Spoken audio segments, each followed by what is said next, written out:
Joe Douglas's tenure as Jets general manager began with an incredible amount of promise, but ultimately ended in disappointment.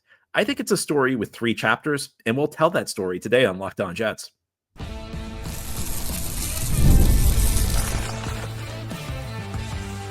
You are Locked On Jets, your daily New York Jets podcast. Part of the Locked On Podcast Network, your team every day. Welcome. This is the Locked On Jets podcast, part of the Locked On Podcast Network, your team every day. It is Thursday, November 21st, 2024, and I'm your host, John B. from GangGreenNation.com. Thank you so much for making the show your first listen or first watch every day. Big shout out to you, everydayers. This is a daily podcast covering the New York Jets with new episodes each day through the week, Monday through Friday. And today's episode is brought to you by PrizePicks. Go to prizepicks.com/LockedOnNFL and use code all lowercase LockedOnNFL to win $50 instantly when you play $5. It is the Jets bye week, but it has been an eventful bye week as the team fired general manager Joe Douglas on Tuesday. Douglas's tenure with the Jets was ultimately unsuccessful. And today we're going to explore why Douglas's tenure was unsuccessful. Because if you go back to 2019, when the Jets hired Joe Douglas, there was an incredible amount of optimism around this franchise. And it went well beyond just the normal optimism you get when you hire a new general manager. I think unless you hire Adam Gase, whenever you hire a new general manager or head coach, there's a honeymoon period. And there's always that period where the new guy can do nothing wrong except Adam Gase again. And the fans are just convinced that the new guy's going to lead you to glory. That always happens. But it was different with Joe Douglas because Joe Douglas had universal acclaim from the national media, from the local media. Pretty much everybody in the know thought that Douglas was going to be the next great general manager in the NFL.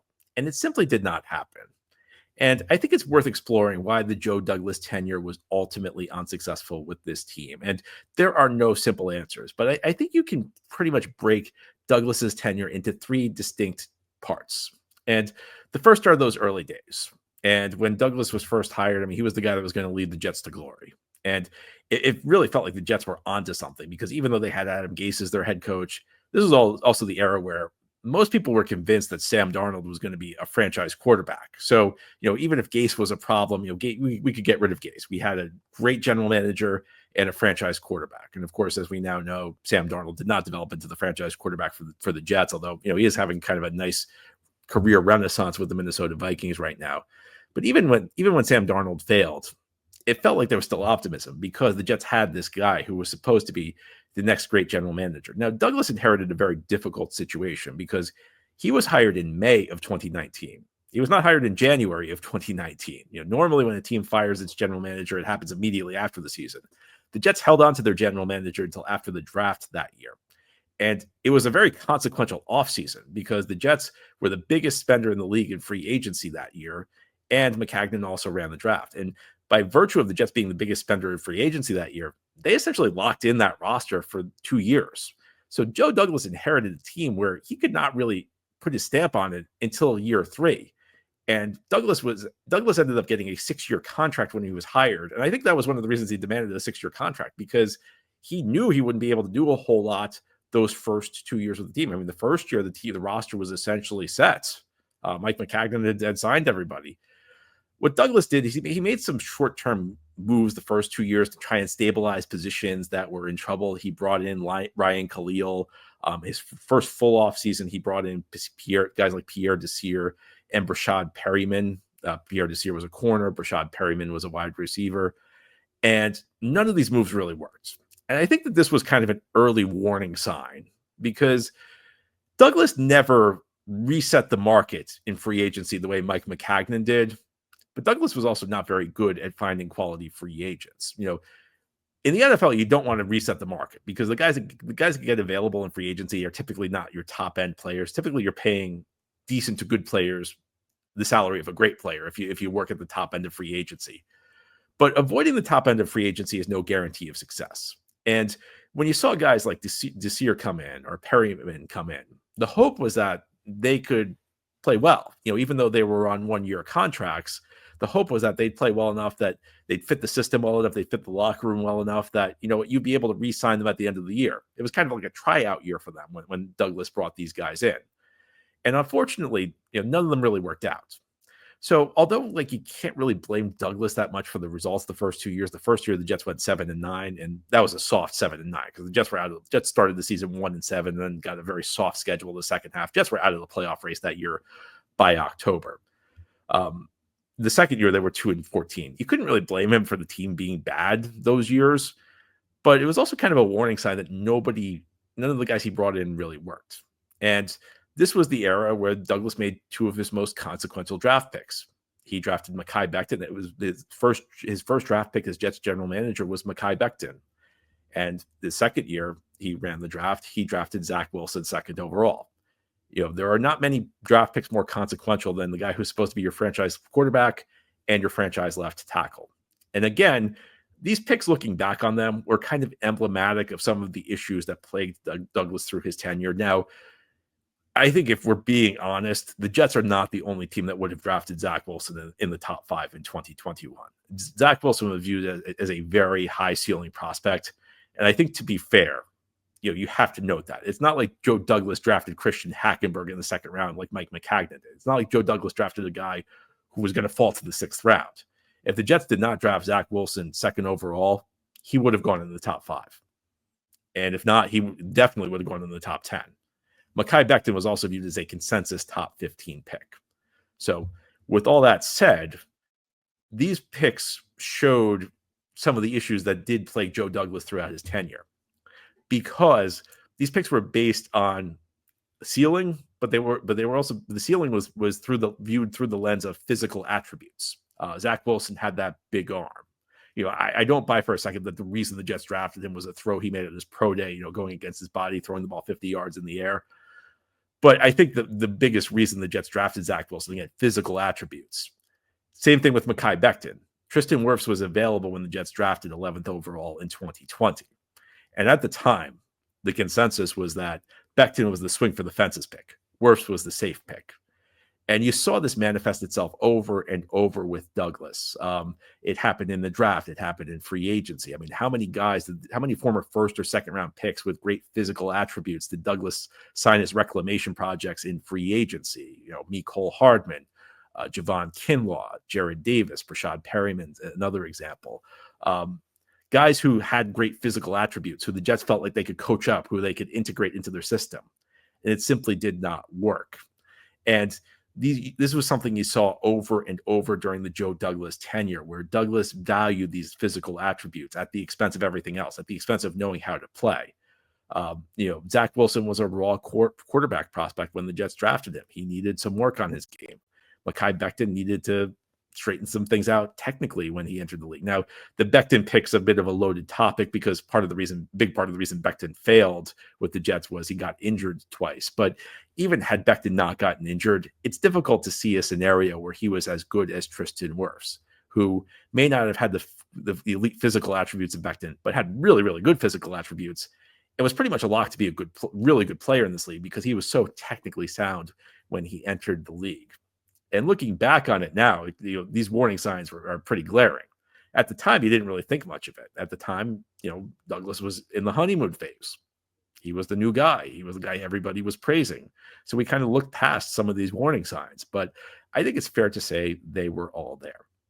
Now, here on the Locked On Jets podcast, we'll turn our attention to what I call Chapter 2. I think there was a very consequential offseason where Douglas made a number of mistakes. And this is ultimately the offseason that doomed his tenure. It's probably not the one you're thinking of. I'm not talking about the Aaron Rodgers offseason. It's actually the offseason before that doomed Douglas. And I'll explain why as we continue here on this Thursday edition of Locked On Jets. Today's episode of Locked On Jets is brought to you by Built Rewards. Listen up, renters. Ever feel like you're stuck in this loop of rent payments just watching your money vanish into thin air? Well, it's time to turn that rent game around and start earning some serious rewards. That's where Built Rewards comes in. Built is breaking ground as a neighborhood rewards program that hooks you up with points on your rent. Every month, pay your rent and watch the Built points roll in. Use points to jet off to a dream vacation. Put your points toward a flight or hotel stay with over 500 airlines and over 700,000 hotels and properties. You can also use your points to book fitness studio classes, redeem them toward a future rent payment. They're designed to meet your lifestyle. Pay rent hassle-free through the Built Rewards app. Your rent game just got a major upgrade. Built points have been consistently ranked the highest point currency by the Points Guy and Bankrate. Earn points by paying rent right now when you go to joinbuilt.com/LockedOnNFL. That's JOINBILT.com/LockedOnNFL. Make sure to use our URL so they know we sent you. Join built.com/LockedOnNFL to start earning points with your rent payments today.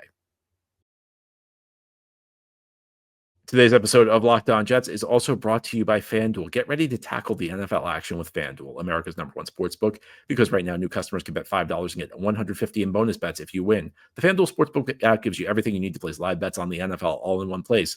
So when you get a hunch in the middle of the game, you can check out the latest stats, view live play-by-play, and so much more on the same page where you place your bets. Visit FanDuel.com to join today. You'll get started with $150 in bonus bets if you win your first $5 bet. Of course, the Jets are not playing this weekend, so maybe a stress-free weekend of football watching. If you have conviction in one of the games that's taking place this weekend, you want to win some money, FanDuel's the place to get in on the action. FanDuel.com. That's FanDuel.com. Never waste a bunch and make every moment more with FanDuel, an official sportsbook partner of the National Football League. Thank you so much for making Locked On Jets your first listener, first watch every day. Big shout out to you everydayers. This is a daily podcast covering the New York Jets. We have new episodes each day through the week, Monday through Friday. Today we're talking about the disappointing tenure of Joe Douglas. I think the only way to describe this tenure is disappointing. It was a tenure that began with an incredible amount of optimism, an incredible degree of promise, and ended ultimately with Douglas posting a 30-64 record in 5.5 years as Jets general manager. Why did things go so south? Well, we talked a bit in our first segment about how Douglas showed some troubling tendencies early in his tenure, but there's one offseason I look at as the thing that really sank Douglas, and that's the 2022 offseason. And that might be a surprise to you because I think a lot of people view the whole Aaron Rodgers all-in thing as what ultimately sunk Douglas, and there's some truth to that, but we got to the Aaron Rodgers all-in scenario because of what happened in 2022. And I know it's also odd to say 2022 is the offseason that sunk Douglas because it was the best draft the Jets have had in a decade and a half. The Jets had an outstanding draft. They drafted both the offensive and defensive rookie of the year. They drafted 4+ starters in 2022. Unfortunately, the pro personnel side was not nearly as good heading into that offseason. I think part of this goes to the Jets not being honest with themselves about what Zach Wilson did in his rookie season, because Zach Wilson's rookie season was alarming. If you look statistically at what Zach Wilson did, it was in the categories of guys like Joey Harrington and Kyle Bowler, not the company you want to keep. Zach Wilson was in that territory statistically. And the Jets kind of talked themselves into believing Zach Wilson was set as a franchise quarterback, when in reality, he wasn't. I think the Jets also talked themselves into believing the second half of Zach Wilson's rookie season was better than it really was. Zach Wilson got hurt about halfway through his rookie year. The second half, he came back. And there was all this praise about how Zach Wilson looked vastly improved the second half of his rookie year. But again, if you look at the numbers, in some ways, he was actually worse the second half than he was the first half. The one thing he did is he cut down the interceptions. He started playing safer, but that came at the expense of playmaking because Zach Wilson threw a lot of interceptions the first half of his rookie year. He cut them down the second half, but his completion percentage went down and his yards per attempt went down. And these were troubling signs. And unfortunately, the Jets really kind of ignored these warning signs. I think when you have a quarterback who puts together a rookie season like Zach Wilson did, you have one of two options. You either sit him down, and that's what the Jets did that a year later. It's very difficult to do because you get criticized to no end if you sit your quarterback after a year. Given the owner that you have, that might not have been a viable option because the owner probably would have lost his mind if the Jets had sat Zach Wilson down. But the best thing for Zach Wilson probably would have been to just sit after that rookie season and learn from the bench, because I think he showed he wasn't ready to play in the NFL. But if you're not going to do that, your second option is that you just got to load the offense up with as much talent as humanly possible. You just have to put so much talent on there. The quarterback can't help but grow. The quarterback can't help but develop. And Douglas did not do that. And the biggest area where I think he failed in that offseason was wide receiver. He brought in Garrett Wilson. Absolutely. That was a great move. That was a great draft pick. But he neglected the position otherwise. I think he thought that Elijah Moore was going to develop to a 1,000-yard receiver. And that was an assumption that was based on a very shaky premise. He drafted Moore in the second round the year before. A lot of people liked the pick. Look, I like the pick. But Moore only had a 100-yard game his rookie season. It was possible for Elijah Moore to blossom into a number one receiver, but it was not at all a guarantee. And there were number one receivers available that offseason. And the one that just drives me crazy, the most notable one, was Amari Cooper, who Dallas traded to Cleveland for a 5th-round pick. It would have taken a 5th-round pick to get Amari Cooper here. If you have Amari Cooper with Garrett Wilson, even a bad quarterback is going to be able to produce. Zach Wilson would not have I don't think Zach Wilson would have gone on the same trajectory if they had Amari Cooper here to pair with Garrett Wilson. Because no matter, on every play, his number one receiver is going to be open and his number two option is going to be open. Makes playing quarterback a lot easier. Statistically, he would have been better, and maybe his confidence would have grown. Maybe he wouldn't have been benched. Maybe the Jets wouldn't have had to bench him during 2022, and maybe he could have moved forward. There were other options available, but Cooper was the one that was just sitting on a tee for the Jets. And instead, what did the Jets do that offseason? I mean, they spent a lot of money. Jets brought in Laken Tomlinson. Look, I got to be honest with you. I like the Laken Tomlinson signing when it happened. So you can hold me to account for that, but you also have to hold Joe Douglas to account for that. They re-signed Braxton Berrios, who was a fan favorite, but not exactly a great player. They brought in CJ Uzama. They gave a lot of money to CJ Uzama. They gave CJ Uzama $15 million guaranteed that offseason. That did not help the offense. They did bring in DJ Reed, which was helpful. They did bring in Tyler Conklin, who's an okay tight end. But they signed Jacob Martin that offseason. They gave Jacob Martin $6 million guaranteed. Jacob Martin ended up being traded in 2022 during the season because he lost his role to Bryce Huff. There was a lot of spending that offseason. It was inefficient. They did not sign a lot of good players outside of DJ Reed, and you could argue Conklin. Just one of the biggest spending teams that offseason. They did not get much bang for their buck, and they did not address the spots that they really needed to address, particularly the wide receiver position. And that contributed to Zach Wilson sinking. But beyond that, the Jets also just overspent that offseason. It's kind of crazy because the Jets were among the league leaders in cap space heading into that offseason. But if you look back on it, they really did spend too much money because they left themselves a very tight cap situation moving forward. Heading into 2023, the cap was not in good shape. And a lot of that is owed to the Jets overspending in the 2022 offseason. Now, it's a bit of a chicken or an egg thing. Was overspending the problem, or was spending money on the wrong players the problem? If the Jets had signed better players, you could live with a tight cap. If the Jets weren't signing Braxton Berrios and Laken Tomlinson and Jacob Martin and CJ Uzama, if they were signing players who were actually worth the money, maybe you'd argue it would be fine to have a tight cap because they wouldn't have as many holes. The bottom line, though, is that I think the 2022 offseason, particularly, and really the pro personnel side, because the college scouting side was excellent. The Jets did a great job in the draft that year. But the pro personnel side of the 2022 offseason left quite a bit to be desired. And I think that set the Jets up for their ultimate failure. And that ultimate failure came in 2023. And here on the Locked On Jets podcast, we're going to turn our attention to the end of Joe Douglas's tenure with the Jets, where it just felt like he lost control of the franchise. Jets made a lot of really short-sighted moves, and that got us to where we are today. We'll go into it continuing here on this Thursday edition of Locked On Jets. This show is sponsored by BetterHelp. This month is all about gratitude, and there's a person we don't get to thank enough: ourselves. It's sometimes hard to remind ourselves that we're trying our best to make sense out of everything, and in this crazy world, that's not easy. Here's a reminder to send some thanks to the people in your life, including yourself. And therapy has a lot of benefits. It's helpful for learning positive coping skills and how to set boundaries. It empowers you to be the best version of yourself. And it's not just for those who've experienced major trauma. If you're thinking of starting therapy, give BetterHelp a try. It's entirely online, designed to be convenient, flexible, and suited to your schedule. Just fill out a brief questionnaire and get matched with a licensed therapist, and switch therapists at any time for no additional charge. Let the gratitude flow with BetterHelp. Visit BetterHelp.com/lockedon today to get 10% off your first month. That's BetterHelp, HELP.com/lockedon. This is the Locked On Jets podcast on this Thursday. We're looking back on the Joe Douglas era and reflecting on what went wrong. Joe Douglas was hired in 2019. He was supposed to be the NFL's next great general manager, and it just never really worked out for him. And the last chapter was probably the worst chapter for Joe Douglas because it really felt like he lost control of the team. It felt like the owner, Woody Johnson, started taking charge in 2023. And when Woody Johnson takes charge, nothing good ever happens. Woody Johnson has like two phases as an owner. The one phase is when he lets the football people do their jobs. And unfortunately for the Jets, when he's done that, bad things have happened. The second phase is when Woody Johnson doesn't let the football people do their job and takes charge himself and starts making orders. And that is when worse things happen.